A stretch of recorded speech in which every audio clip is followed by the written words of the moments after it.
If your bending isn't clean, your guitar playing will always sound amateur. These are 3 basic mistakes that guitar players make when they're trying to bend notes.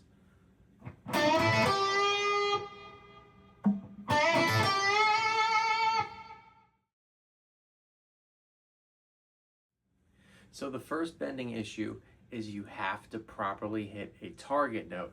A target note is the key to everything when it comes to bending. You're trying to hit a certain pitch or a certain note.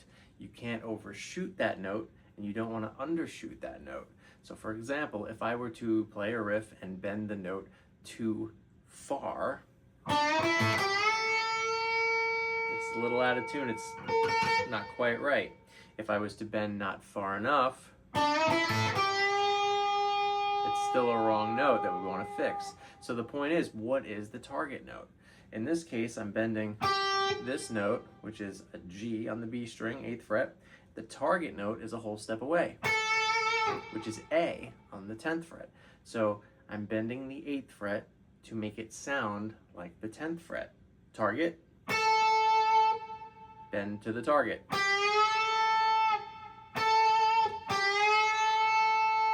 And that's basically how target notes work. You have to know what your target note is, and then you have to not overshoot it or undershoot it.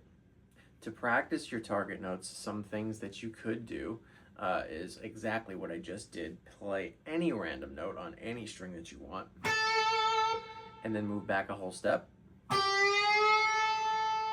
Bend to match that note, and also half step bends. So you pick a note, you move back 1 fret instead of 2, and then you match that note.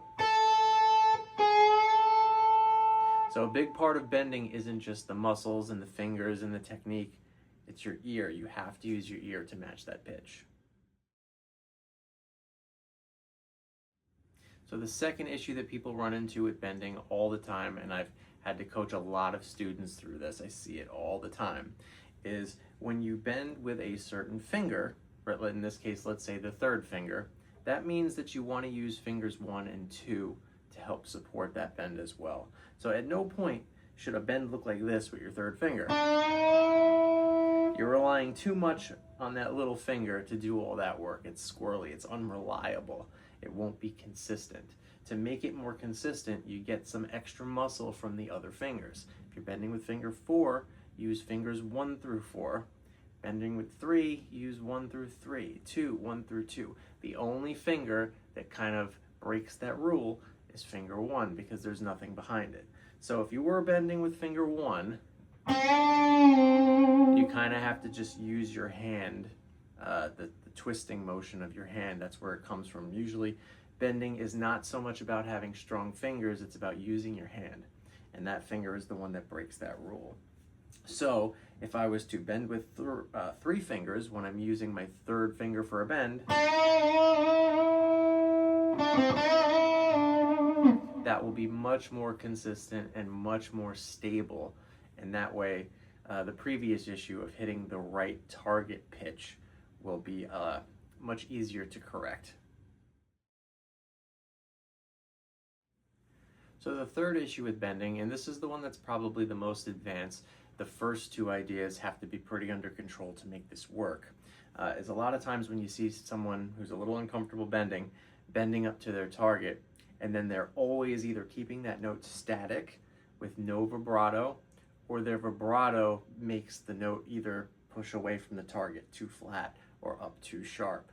Now, when you do a vibrato without a bend on any note, for example,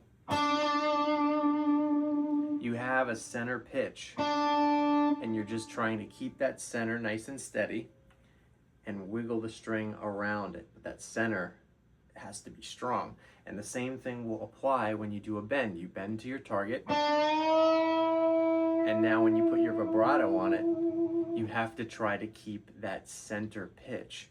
And don't let your vibrato at the top of the bend have the whole center move down or up, and then you lose your center pitch. So for example, static with vibrato. And you can clearly hear that target, and then the center is in the middle of that wiggle, in the middle of that vibrato. And if you combine those three ideas, that will help you significantly with your bending. For that third one, you have to kind of take 1 and 2 and apply them. That will be twice as hard to do if you were doing let's say a third finger bend and not using your other fingers for help. Not only will the bend be harder, but keeping that center pitch when you do a vibrato will be extra hard. It'll be very, very inconsistent. So those are some things to try with your bending to improve them. If anything in particular helps you, let me know in the comments. If you would like a follow-up to this video, anything further or more in depth about bending, please let me know.